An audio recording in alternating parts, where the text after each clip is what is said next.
Bom dia, pessoal. Eu sou o Rogério Pereira, sou o diretor hoje responsável na Bicomex por todos os produtos que a gente fala em preço de transferência, a parte de RPJ e o Cisco Serve também.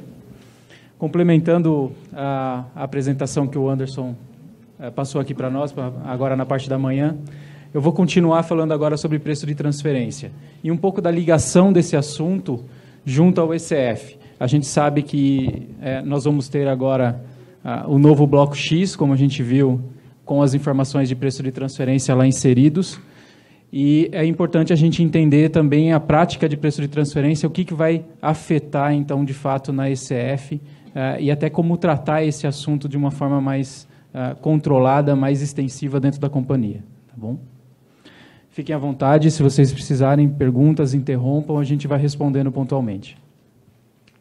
Para a gente se pontuar aqui, principalmente no que ocorreu recentemente na legislação de preço de transferência, nós tivemos ao longo do tempo bastante discussões a respeito do assunto, bastante problemático, com muitas discussões na Justiça.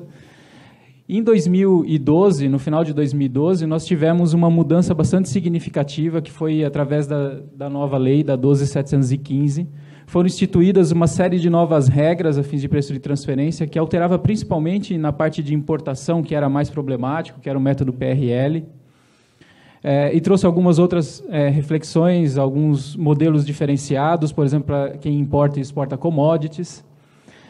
Mas, de certa forma, foi um certo avanço que melhorou a prática de preço de transferência e tirou um pouco do caminho muitas interpretações dúbias que existiam na legislação antiga, né? Essa lei ela foi feita uma instrução normativa, também ali no final de 2012, que passou a valer, então, com uma opção a partir de 2012, né? Era opcional utilizar essa nova legislação em 2012 e, na prática, ela teve efeito a partir de 2013. Bom, todas essas mudanças da legislação não trouxeram soluções tão práticas para algumas situações que o modelo brasileiro tem como peso em relação ao peso de transferência, né? Não sei se todos já tiveram a oportunidade de olhar um pouco para fora do Brasil em relação a preço de transferência, principalmente os países que estão ali abaixo da OCDE. As regras são bastante diferenciadas ao modelo que o Brasil impõe. Aqui no Brasil a gente tem uma série de restrições, ela não abrange todas as possibilidades que a OCDE apresenta, e aquelas que foram, de certa forma, copiadas também foram,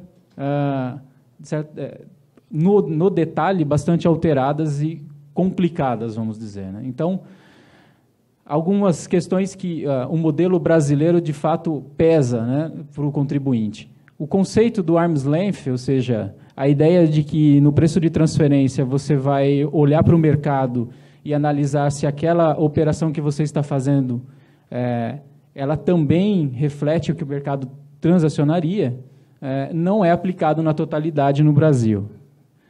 A ampla definição de partes relacionadas é um outro problema. Se a gente pega a legislação e dá a passada de todas as possíveis interpretações do que é uma empresa vinculada, coligada, isso é bastante extenso.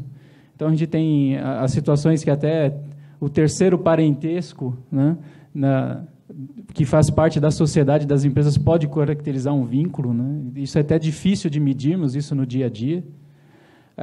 Aqui também vale ressaltar o tratamento dos paraísos fiscais, que também precisam entrar no cálculo de preço de transferência. E, além disso, os regimes tributários diferenciados, que, por vezes, as maiorias das empresas acabam deixando passar. O que são esses regimes? Então, alguns países possuem regimes especiais em que aquele enquadramento tributário da companhia dá um pagamento de imposto de renda abaixo do que para o governo brasileiro é entendido como adequado. Então, ele entra nessa lista. O exemplo do LLC nos Estados Unidos, por exemplo. Então, se você importa dos Estados Unidos uma empresa LLC, por mais que ela não seja sua vinculada e não esteja num paraíso fiscal, ela deve cumprir o preço de transferência.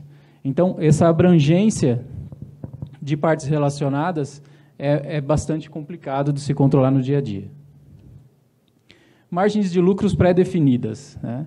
A gente já tinha isso na legislação anterior. Nessa mudança, aliviou-se um pouco essa questão de lucros pré-definidos. Se estabeleceu lucros por margens, por situações, operações diferenciadas no mercado, mas continua sendo algo que o governo exige como base. O Safe Harbor válido apenas para as operações de exportação, isso continua valendo, porém houve uma mudança significativa aqui, que muitas empresas, mesmo na exportação, não conseguem mais se beneficiar do Safe Harbor. Impossibilidade de usar estudos funcionais e econômicos, como acontece em alguns modelos da OCDE. Então, aqui no Brasil, a gente tem que trabalhar sempre com métodos apurados de forma transacional, ou seja, com operações próprias, no detalhe de produto a produto, e não com estudos funcionais, em algumas situações, que seria válido. Aqui, dado um exemplo, a gente tem na OCDE modelos onde você vai olhar para o seu mercado de atuação, vai fazer uma procura de empresas que estão muito enquadradas na sua operação, no mesmo modelo de operação, e você olhando as margens de resultado dessas empresas, se estabelecendo um mínimo e máximo, e a sua empresa estando dentro desse mínimo e máximo, você estaria liberado de preço de transferência. Nada mais justo que, se aquele mercado está sinalizando que um resultado entre 3% e 5% no ano é um resultado válido, então eu já estaria liberado por estar praticando um resultado próximo a isso. Mesmo que esse resultado possa ser negativo, né, dado um ano de instabilidade. No Brasil, a gente não tem essa possibilidade de trabalhar com esse tipo de estudo econômico, né. Conceitos divergentes entre a valoração aduaneira. A gente tinha antes, principalmente na parte de importação, da formação do preço praticado, quando a gente ia calcular principalmente o método PRL. Tinha muita discussão em relação a frete, seguro, imposto de importação, despesas aduaneiras que faziam ou não parte do preço praticado. Na legislação nova, a gente teve um clareamento melhor a respeito do assunto. Não é o melhor dos mundos, a gente vai ver isso, inclusive, um pouco mais à frente. Mas essas valorizações aduaneiras que você faz para fins de montagem da sua ADI, liberação da sua mercadoria, não é a mesma que é considerada para fins de preço de transferência. E ampla documentação comprobatória, né? Acho que aqui pega principalmente nos métodos onde a gente consegue utilizar informações do exterior, como um PIC, um CPL, um PVA, PVV. São métodos alternativos que a gente consegue, através deles, reduzir muito o ajuste, mas tem um peso muito grande de documentação. Garantir uma documentação adequada para comprovar isso frente ao fisco é bastante complexo. Então, esse é um cenário bastante complicado de preço de transferência que a gente tem que lidar no Brasil, e, infelizmente, as últimas mudanças não trouxeram tanto alívio nisso. O que especificamente a gente teve de alteração, né, para a gente reforçar aqui as últimas mudanças e o que é importante levar em consideração. No preço de transferência de importação, nós temos lá o método PIC, onde fazia comparação de preços praticados nas suas importações com importações de terceiros. Essa materialidade para comparação, ela passou a ser exigida de uma forma mínima em 5%, ou seja, daquilo que eu importo de uma empresa vinculada, se eu quiser comparar com uma operação de terceiros, eu tenho que ter igual ou superior a 5%. Menos que isso, não é uma materialidade aceitável para a comparação dos métodos. Isso foi muito instituído porque várias empresas no mercado estavam procurando alternativas de comprovação, até buscando operações com concorrente. Então, ele sabia que ele importava um produto ao longo de todo o ano da sua vinculada, mas fazia uma compra pontualmente no mercado nacional, com um preço muito mais elevado, para que ele pudesse usar como comparável no método PIC. Então, aqui criou-se uma barreira para justamente eliminar esse artifício, vamos dizer. Outro ponto é que a gente conseguia, no método PIC, utilizar operações do passado para comprovar preço de transferência do ano atual. E isso foi bastante restringido, a gente agora só consegue trabalhar com operações do ano anterior, quando as informações do ano não são suficientes, e também foi esclarecido como corrigir essas operações do passado para que sejam aplicadas dentro do ano. O método PRL é que nós tivemos o maior impacto em termos de alteração. Sem dúvida, esse sempre foi o método mais problemático para fins de preço de transferência na importação e, óbvio, que foi olhado com mais cuidado. Um dos pontos principais é que o método foi unificado, independente do destino da mercadoria importada, mesmo que ela seja para revenda ou para produção. Nós temos agora um método comum de cálculo, uma regra única, independente da destinação. Isso tem um efeito colateral, porque agora a gente passa a ter que calcular um percentual de participação daquele custo do produto importado, mesmo numa revenda, algo que parece estranho dizer, que se eu estou simplesmente fazendo a revenda de um produto, né, por que eu teria que buscar um percentual de participação do custo da parte importada, se é o próprio produto? Mas a gente sabe que, quando a gente olha custo, e aqui a gente está falando de CPV, a gente tem ali agregado outros custos que não só mercadoria. Então, agora, a gente tem que justamente descobrir qual é essa diferença. Né? Aquilo que efetivamente é preço praticado e o que é custo de produto para fins de CPV. O método PRL agora trabalha com valores líquidos das vendas. Antes acontecia com o valor bruto, então exigia margem de lucro sobre impostos, agora isso foi corrigido. A gente passa a trabalhar com valor líquido, tanto para produção quanto para revenda. E na formação do preço praticado, como eu comentei anteriormente, houve uma mudança também significativa em retirar os impostos, né, e outros gastos aduaneiros da base de cálculo. Então, eu não integro mais no preço praticado nem imposto de importação, nem qualquer outra despesa aduaneira. Frete e seguro, ele ainda tem que ser analisado. Por quê? Diz a legislação que nós só vamos agregar essas operações, essas informações de frete e seguro, quando eu pago essas despesas para um fornecedor vinculado para um paraíso fiscal. Então, como identificar essa situação, né, em cada importação? Bom, a gente tem o próprio Incoterm, que é uma dica a respeito disso. Né? Então, se eu estou importando o CIF, por exemplo, é óbvio que eu estou pagando o frete para minha vinculada, então eu deveria considerá-lo no meu cálculo do preço praticado. Agora, e se eu não uso... se eu não estou importando CIF, eu estou importando FOB, para quem eu estou pagando o frete? Aqui, inclusive, vale um bom gancho em relação ao Siscoserv, né?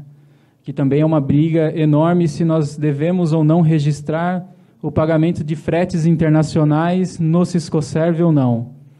Quer dizer, é uma forma também agora aqui do governo rastrear isso. Então, pode ser que eu esteja comprando um valor FOB, mas não tenho atentado de que possivelmente o frete eu esteja pagando para um paraíso fiscal. E se assim for, eu deveria considerá-lo no cálculo do preço praticado. As novas margens fixas de lucro, eu comentei anteriormente, elas foram redefinidas e agora atribuídas conforme o setor de atividade econômica. Então, a gente tem agora aqui uma tabela na própria legislação que vai identificar, a empresa tem que entender onde ela se enquadra para, então, assumir a margem de lucro que ela deve utilizar no cálculo do PRL. Basicamente, aqui a gente tem, por exemplo, na parte de 40%, petróleo, gás, aqui a parte de vidros, produtos odontológicos entra também nos 30%, e o restante das operações, as exceções, caem nos 20%. Qual a vantagem aqui que houve na mudança da legislação? A gente passa a ter, para a maioria das empresas, enquadradas dentro dos 20%. E antes, quando a gente falava de produção, produtos importados aplicados na produção, a gente tinha uma margem de 60% de lucro exigida. Então, essa margem se reduziu drasticamente. Claro que existia toda uma questão de briga, né, de interpretações no passado, o que a lei determinava e o que a instrução normativa da Receita antiga 243 determinava, justamente no cálculo dos 60%, quando se aplicava 60% na produção. E isso agora foi pacificado dentro dessa nova legislação com uma regra única para as duas destinações, e com uma margem única também, no caso dos 20%. Foram criados novos métodos que são específicos para as empresas que importam commodities e que estejam sujeitas a cotações nas bolsas de mercadorias e futuros. Então, nós passamos a ter o método PCI, que é o preço de cotação na importação, quando a gente tem transfer de importação, e no de exportação, o PSEX. O que significa isso? São métodos obrigatórios para aqueles produtos enquadrados como commodities. Então, a empresa deve analisar no rol dos produtos que ela importa e exporta, se os NCMs daqueles produtos estão presentes na lista das commodities. Isso está disposto num anexo dessa última instrução normativa, a IN 1312. Então, nesse anexo, você vai ter justamente as NCMs, que são classificadas como commodities, e precisa se avaliar se a empresa pratica a importação ou exportação de alguns produtos ali classificados.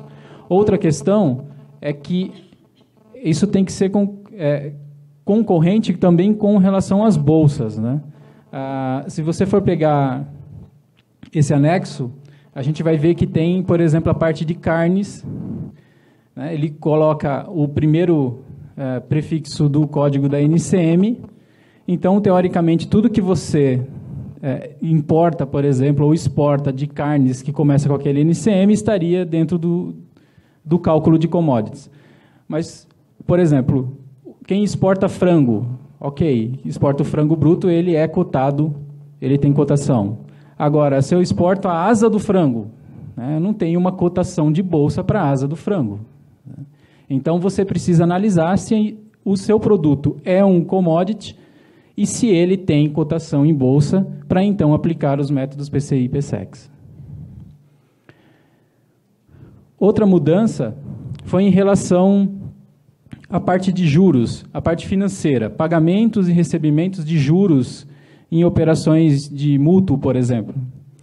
Até então, aquelas operações registradas no Banco Central não exigiam o cálculo de preço de transferência. E isso não existe mais. Independente de estar registrado ou não no Banco Central, nós temos que aplicar as regras de preço de transferência para essas operações. Então, isso é um cuidado que precisa ser tomado em analisar, inclusive, contratos do passado, se houveram repactuações dentro de 2013 em diante, que é quando entrou a legislação nova, você também vai ter que aplicar preço de transferência nessas operações. Aqui vale um parênteses aqui bem importante. Dependendo do mercado onde se atua, é muito comum trabalhar com pré-pagamento ou pagamento antecipado de exportações que tem, através desse contrato, uma cobrança de juros. E isso, normalmente, é a captação que é feita de um recurso no exterior pela vinculada para repassar aqui para o Brasil. Isso é muito comum, por exemplo, em operações de commodities, onde empresas no exterior vão buscar recursos para financiar uma safra no Brasil. Então, a empresa aqui no Brasil passa a ter um aporte como pagamento antecipado ou pré-pagamento de exportação e paga uns juros por isso. E isso entra agora no cálculo de preço de transferência. Outra mudança em relação à exportação foi no Safe Harbor. Relembrando, nós tínhamos duas opções, elas continuam existindo, que é analisar a lucratividade ou a representatividade das operações de exportação. Essa regra, ela sofreu duas alterações. Primeiro, que a lucratividade exigida mínima agora é de 10% ante a 5% na legislação anterior. E ela só pode ser aplicada se as exportações para vinculadas forem inferiores a 20% do total exportado. Então, quer dizer que você vai isolar o quanto é a sua receita de exportação e você só pode aplicar o Safe Harbor se as exportações para a sua vinculada representarem 20% ou menos do total dessas exportações. Isso praticamente eliminou 90% das empresas no mercado brasileiro de aplicar o Safe Harbor. Porque, na maioria das vezes, quem exporta acaba exportando para vinculada. Esse é o destino maior das exportações. São para as empresas do próprio grupo. Então, acabou-se a possibilidade de utilizar o Safe Harbor. O que a gente tem visto era que, até então, muita gente estava confortável. Todo ano, não, eu caio no Safe Harbor, eu não vou olhar minhas operações de exportação. E agora, ao ter que olhar essas operações e aplicar os métodos previstos na legislação, toma um susto com o tamanho do ajuste que pode gerar.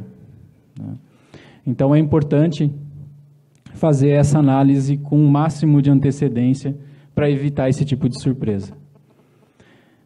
Outra questão é que o Safe Harbor também não pode ser aplicado para as operações de commodities. Então, notem que commodities foi totalmente isolado em 2 métodos novos, que é o PCI e PSEX. Não existem alternativas para quem importa ou exporta commodities.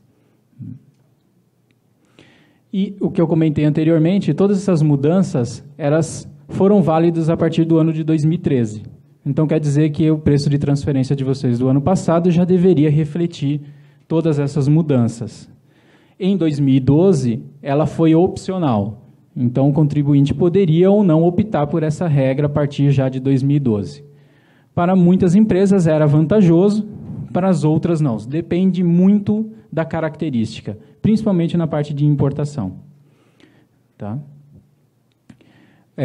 São mudanças que, vamos dizer, facilitou em algum momento o cálculo do preço de transferência, a origem da informação, a interpretação de alguns métodos, mas ele não trouxe o alívio de todo aquele peso que a gente viu anteriormente. Ele continua algo bastante complexo, que exige bastante nível de detalhe na apuração, mas pelo menos com algumas coisas mais esclarecidas. Antes era muita interpretação, existiam muitas questões dúbias mesmo na legislação, que foram, de certa forma, corrigidas.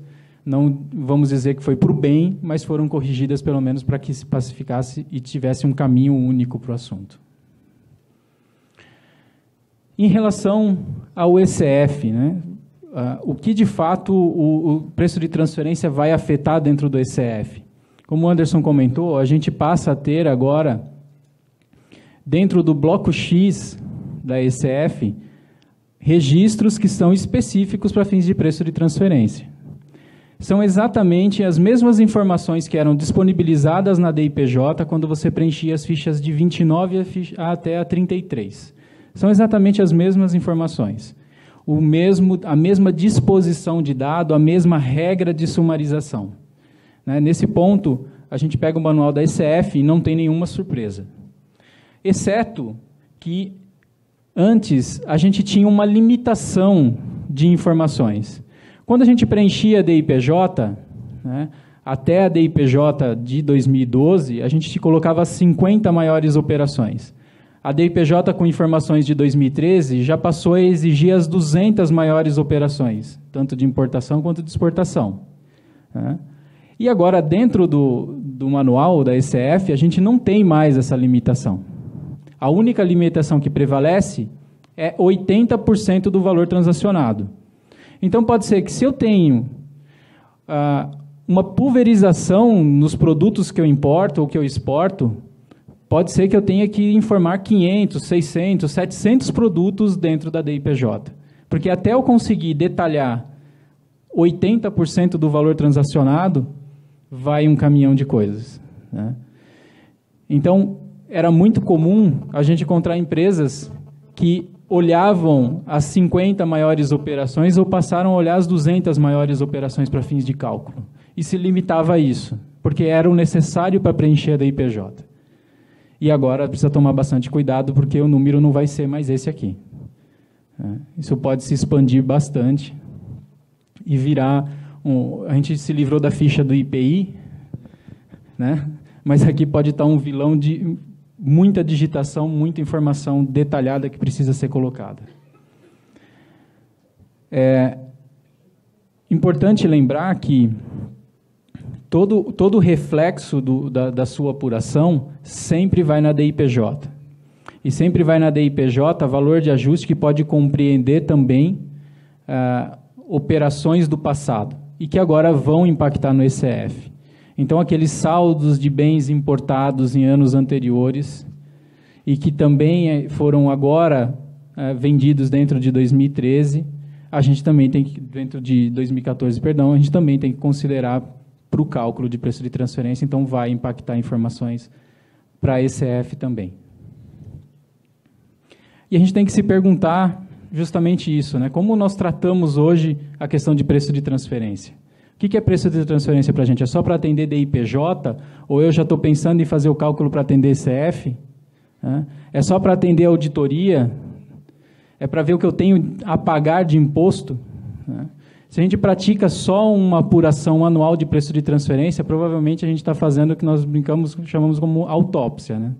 A gente está vendo lá qual é o defunto, vamos abrir esse defunto e vamos ver do que ele morreu, né? Quanto que eu tenho que pagar?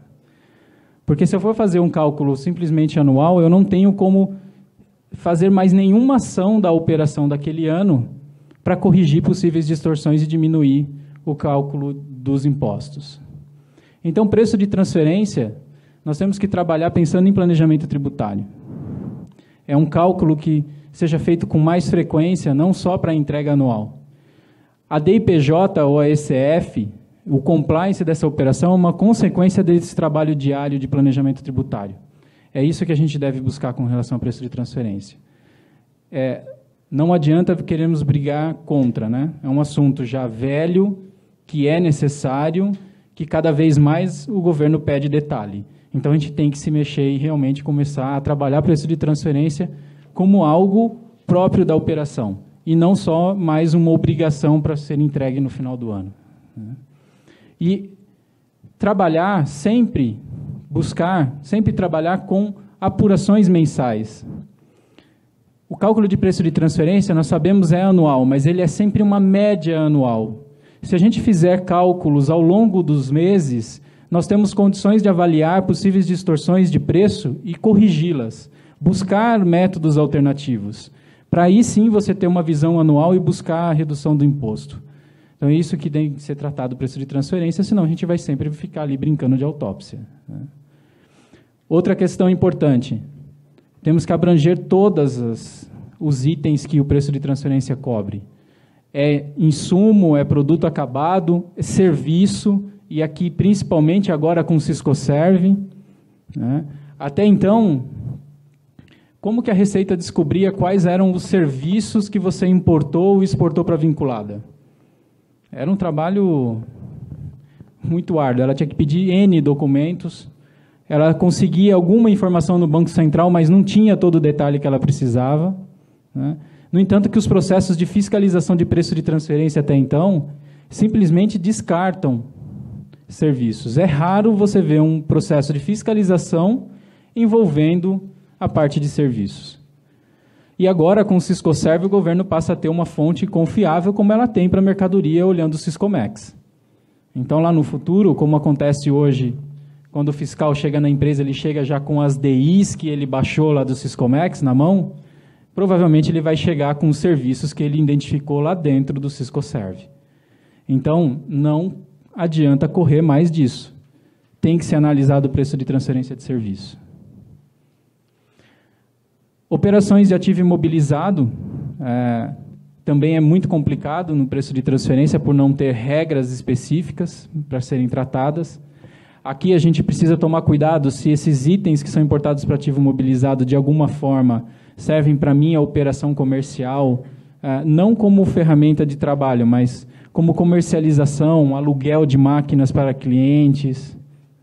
Isso pode ser investigado com muito mais detalhe quando você utiliza esse ativo no emprego da sua operação. E no caso dos contratos financeiros, como eu comentei, muita gente também negligenciava a questão dos contratos financeiros.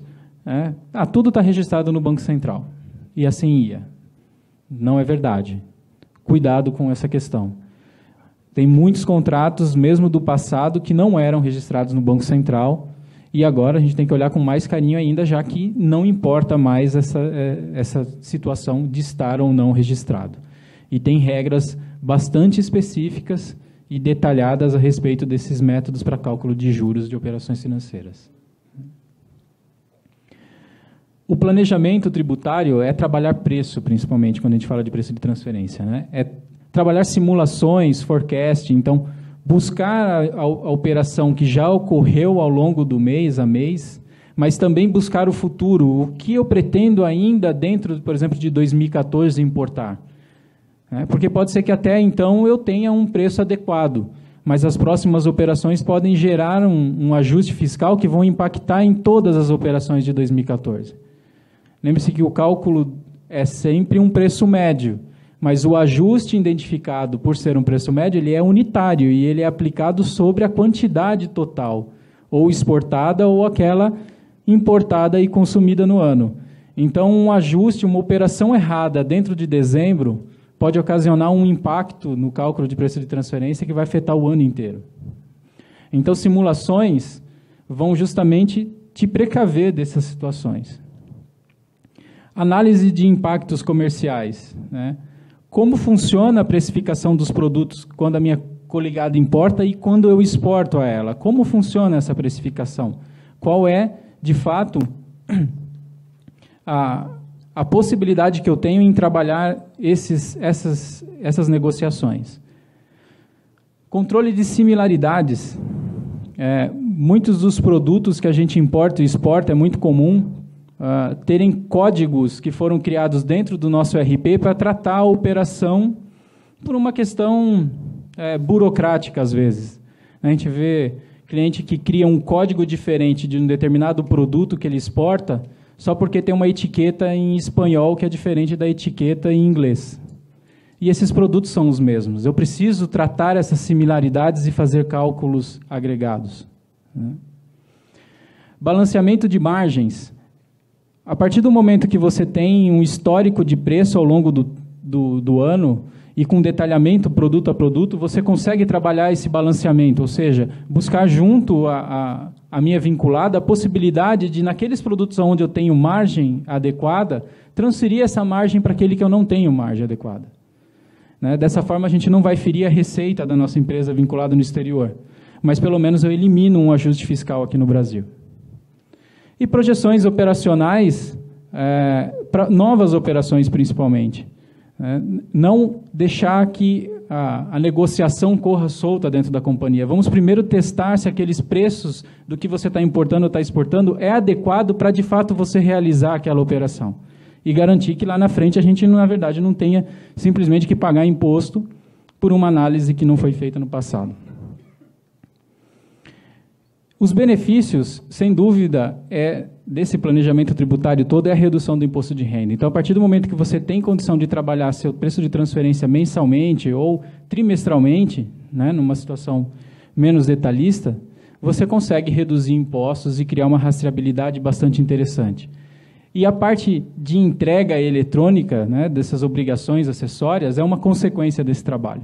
Fica muito mais tranquilo chegar no final do ano e gerar os dados necessários para a ECF do que ter que fazer o cálculo do ano inteiro lá no prazo máximo de entrega das informações para o governo.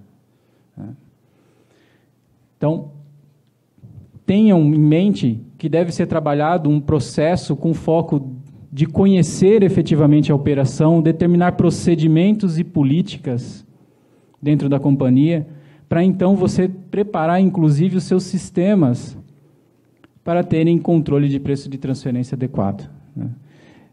Busquem entender a operação para então informatizar, porque senão você vai informatizar o que já está torto e depois vai ser mais difícil organizar isso.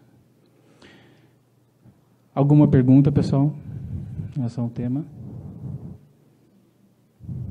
Não? Vou passar aqui para o Diego. Diego vai fazer o encerramento por vocês. Obrigado.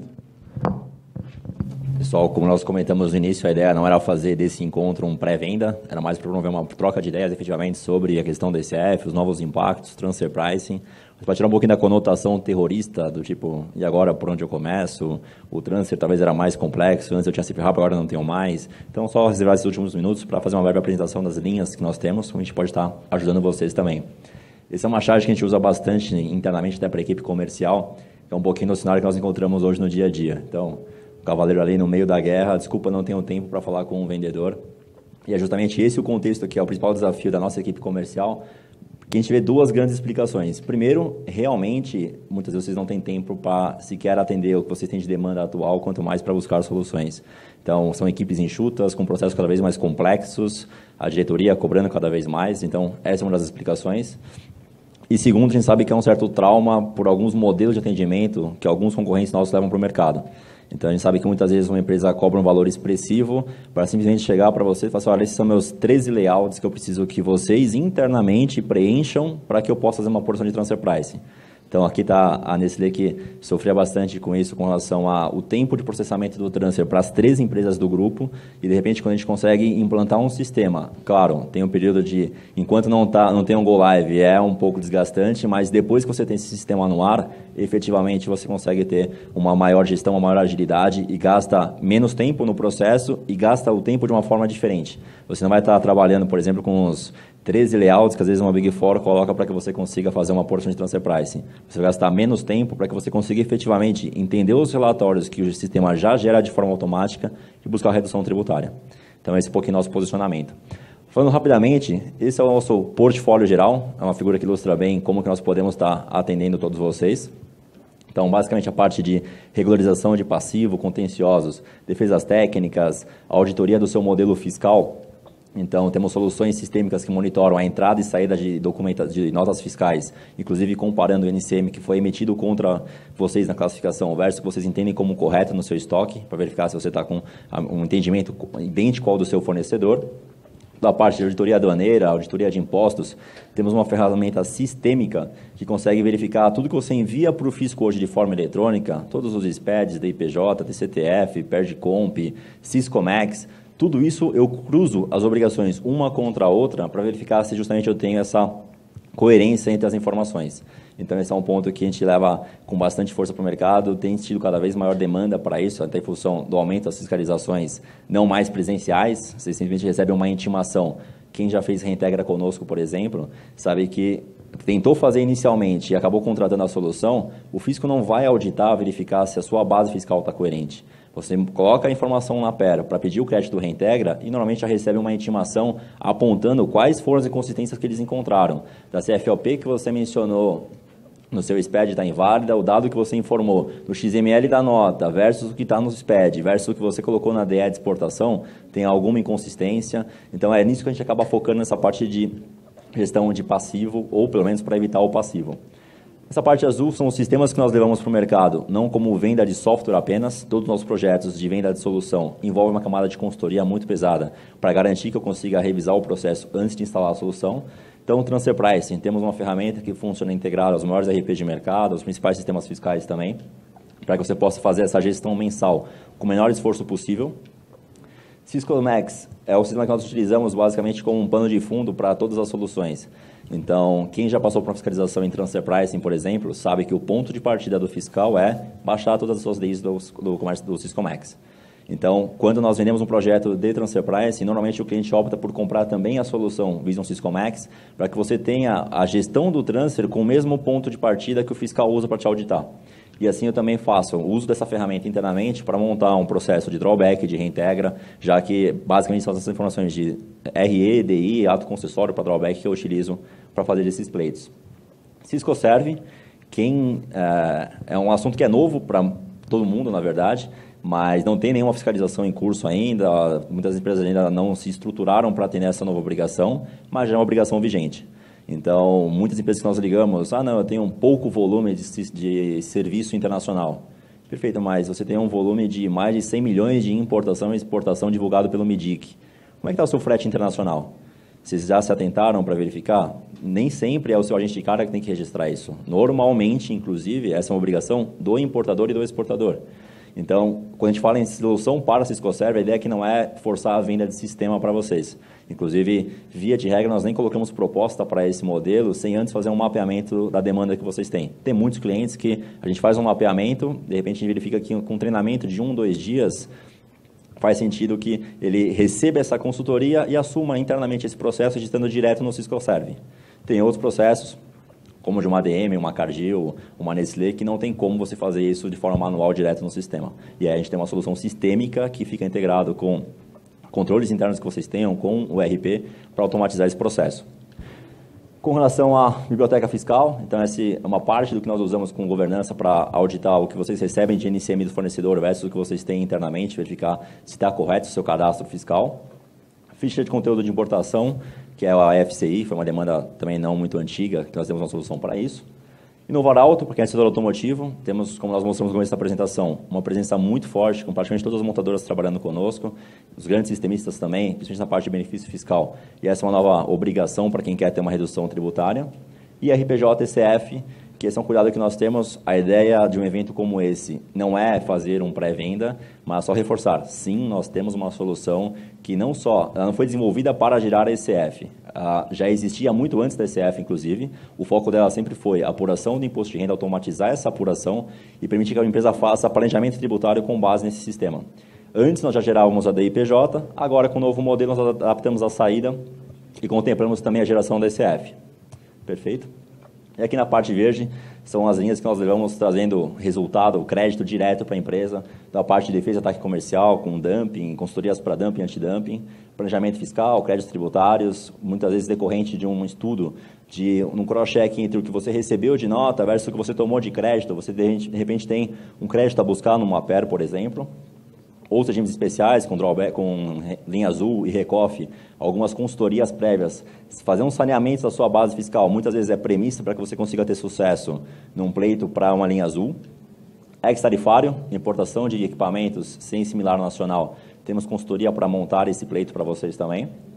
Reintegre drawback, muitos de vocês são clientes, são benefícios voltados à exportação, onde nós não atuamos concorrendo com o despachante. Nosso foco não é tratar a parte operacional, é verificar se vocês não utilizam, por que não o fazem? De repente não confio no meu controle sistêmico. Nós temos um respaldo sistêmico que supre esse gap dentro da empresa. Então, via de regra, nós temos aí 100% de clientes na nossa linha como referência, não só no drawback, mas nas demais também. Todos aqueles logos que nós mostramos ficam à disposição para caso vocês queiram fazer algum benchmark. Perfeito? Só reforçando então o que o Rogério comentou, a nossa linha de transfer, o modelo não é concorrer com o que a gente vê mais de prática no mercado, com o Big Four. Temos também apurações anuais, mas a ideia é que vocês façam efetivamente um planejamento tributário, fazendo apurações mensais, para deixar de trabalhar com aquele modelo de autópsia que o Rogério comentou. Então, com os ganhos que ele já reforçou. E o IRPJ, aqui um outro diferencial. A gente tem ouvido muitas empresas falarem, eu não estou muito preocupado ainda com o ECF, porque o meu parceiro para a solução fiscal já vai liberar um módulo em janeiro para isso. Dois casos que a gente sempre comenta nesse tipo de abordagem. Vocês não têm mais 8, 9 meses para entregar a obrigação, vocês não têm 8 meses de prazo. Via de regra, vocês já estão quase 10 meses atrasados com relação a essa revisão do plano de contas. Então, esperar até janeiro para uma solução que não está pronta, de repente vale a pena já fomentar essa discussão um pouco antes. E uma outra questão, que é, você entregar a ECF, a solução que esse parceiro fiscal eventualmente vai te entregar, é uma solução que vai gerar um arquivo no formato da Receita, não vai contemplar essa parte de consultoria, de revisão de planos de contas, que muitas vezes a empresa acaba tratando. Eu vou chamar uma empresa de consultoria para rever meu plano de contas e vou comprar um sistema fiscal lá em janeiro para fazer a geração da ECF. O nosso modelo abrange as duas vertentes. Então, no nosso projeto já está contemplada a consultoria para rever o seu plano de contas, verificar o que você precisa fazer de abertura das informações. No exemplo que o Anderson comentou, multa dedutível e indedutível, você tem que abrir. Faz parte da consultoria fazer esse mapeamento. E também a implantação para que vocês possam assumir não só a apuração mensal do imposto de renda dentro da empresa, mas também a geração da ECF lá em julho, inclusive auditando contra o modelo do ECD. Então, reforçando essa linha que acaba sendo a maior demanda que nós temos hoje, por ser um fato novo para o mercado, diferente de algumas soluções, a nossa já está pronta, testada, validada, inclusive em grandes grupos como Nestlé, Alstom, Electrolux, Philips, Voith. Fiquem à vontade, de repente pedir alguma referência, caso vocês queiram fazer algum bate-papo para verificar como foi a experiência conosco. E o ponto que a gente sempre reforça, se vocês estão de repente avaliando outras soluções, sugestão, posso fazer uma visita a algum cliente, vocês conseguem fazer uma apresentação da solução em si? Porque é um assunto que é crítico, vocês têm um deadline a cumprir, que é 31 de julho, e aí, de repente, trabalhar com uma ferramenta que já está madura no mercado faz mais sentido. Outro ponto, nós somos responsáveis pelo desenvolvimento e manutenção da ferramenta e também pela implantação. Então, nós vemos alguns players de mercado. Eu sou o fabricante e você contrata um canal meu para fazer a implantação. E aí, de repente, tem algum problema na implantação, de quem que é a culpa? É do software, é da consultoria que fez o mapeamento de plano de contas, é de quem veio fazer a implantação? No nosso caso, não. Somos nós, com a nossa fábrica de software, que desenvolvemos a ferramenta, daquelas atualizações que a Receita libera, que nem o resultado da telecena de hora em hora. Nós somos responsáveis por manter a ferramenta sempre atualizada, até porque nós usamos a ferramenta internamente como para fazer um BPO. Então, tem empresas que são operações menores, que não faz sentido ela ter a ferramenta instalada, ela nos contrata para que eu, recebendo os dados dela de balancete e de ECD, eu gere a ECF para ela. Então, nós somos o maior interessado em ter a ferramenta atualizada o quanto antes para conseguir dar vazão a essa demanda. Planejamento tributário é o nosso core business, então a ferramenta não foi desenvolvida às pressas para atender uma nova obrigação, ela já existia, nós só ajustamos, na verdade, uma das saídas, que era a geração da DIPJ, para a nova realidade.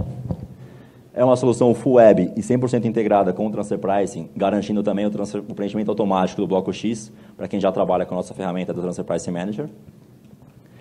Tenho flexibilidade para a interação com o RP a partir de interface de carga de templates standard do balancete.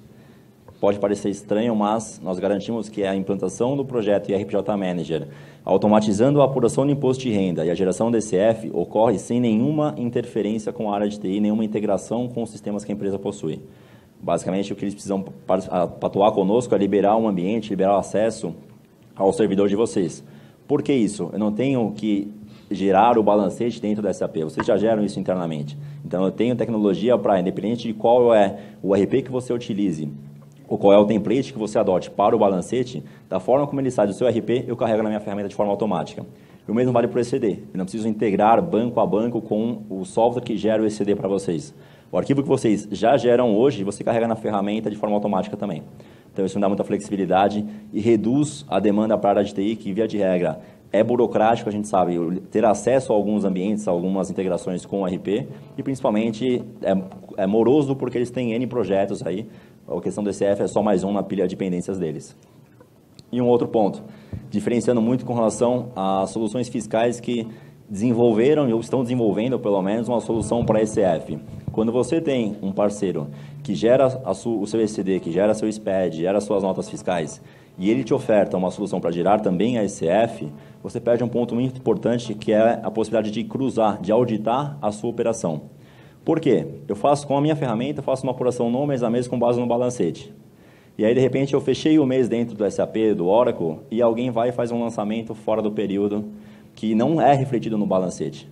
Mas quando você gera o ECD, ele já foi emitido contemplando esse novo lançamento. Com a nossa ferramenta, eu consigo, como ela trabalha por cenários, eu tenho um cenário oficial que eu vou fazendo durante o ano, mês a mês, com base nos balancetes. E se eu tiver o próprio ECD mensal também, eu copio o meu cenário com os mesmos parâmetros e, ao invés de carregar o balancete, eu carrego o ECD no momento que ele for gerado. E comparo. Teoricamente, deveria dar o mesmo resultado. E a gente sabe que na Suíça, na Alemanha, acontece muito de ter esses lançamentos fora do prazo, aqui nem tanto, mas é um modelo que você tem de auditar. Quando você trabalha com a mesma solução, gerando o ECD e gerando também ECF, o erro que pode ter gerado, o vício que pode ter gerado um erro na geração da ECD, muito provavelmente vai gerar o mesmo erro na geração da ECF. Você perde essa possibilidade de fazer o cross-checking que vocês teriam com o nosso modelo, onde eu tenho um olhar imparcial. Não sou eu que gero nem o seu balancete, nem o seu ECD. Perfeito? Então, só reforçando essa questão de integração. No IRPJ, ela não é tão presente no nosso projeto, até como uma facilidade para os nossos clientes, mas as demais linhas a gente sempre contempla a questão de não demandar para o cliente o esforço e o risco de tirar a informação de dentro do RP do sistema fiscal. Nós temos integração nativa com os principais RPs de mercado, com os principais sistemas fiscais de mercado, com os sistemas do governo, como o Siscomex e Siscoserve. Então, a gente sabe que a apuração do Transfer Price, se for olhar o conceito, apurar os 20% é simples. A questão é o volume de dados envolvidos nesse tipo de processamento. Então, quando eu falo que, olha, está aqui o meu layout, e quando estiver pronto você me chama, o risco do processo você está delegando de novo para o seu cliente. E você está cobrando um valor expressivo para isso. No nosso modelo, não. Eu tenho já integração e tecnologia para extrair direto da fonte os dados que eu preciso. Perfeito? Então, reforçando só os modelos, a ideia aqui é trabalhar com a expectativa de vocês. Eu quero ter uma consultoria para negócio, uma dúvida pontual com relação a ECF, suporte a auditorias internas ou externas. Então, o físico chegou lá, teve casos em que empresa multinacional de grande porte, nós conseguimos processar o cálculo de transfer price em 20 dias. foi uma condição à parte, com N premissas acordadas previamente, mas estava desesperado porque ele não tinha um cálculo feito, o fiscal ia arbitrar um número, e nós tivemos que apresentar dentro desse prazo. Outsourcing, então depende do tamanho da operação ou da equipe, faz mais sentido ter a terceirização desses modelos, tanto com relação a apurações periódicas ou até mesmo apuração anual, e a parte de Discoserve também, que é um novo modelo para serviços internacionais, e da questão de sistemas, que esses sistemas horas são usados por consultores nossos para entregar um produto ou para fazer um BPO, entregar um serviço ou fazer um BPO, ou via de regra, dependendo do tamanho da operação, faz sentido vendermos um projeto composto por consultoria mais sistema. E a questão de SaaS, que é uma forma de disponibilizar a ferramenta, vocês não precisam comprar a licença de uso, tem a opção também de usá-la como serviço apenas, dependendo da expectativa de vocês. Perfeito. Pessoal, mais uma vez, em nome da Becommerce, nós gostaríamos de agradecer pela presença de todos. Sabemos que realmente é complicado sair do escritório e sair dessa equipe enxuta por um período inteiro. Esperamos que tenha atendido a expectativa de vocês. Na sequência, nossa área de marketing vai encaminhar um e-mail para vocês, só pedindo um breve questionário com relação à qualidade do evento, o que a gente pode estar melhorando para um próximo encontro. A ideia é que esse tipo de encontro ocorra com maior frequência para promover essa troca de experiência entre os nossos clientes, entre os pros com quem nós estamos conversando também. E, mais uma vez, se precisar de algum suporte, a gente fica à disposição. Perfeito? Obrigado, uma boa tarde.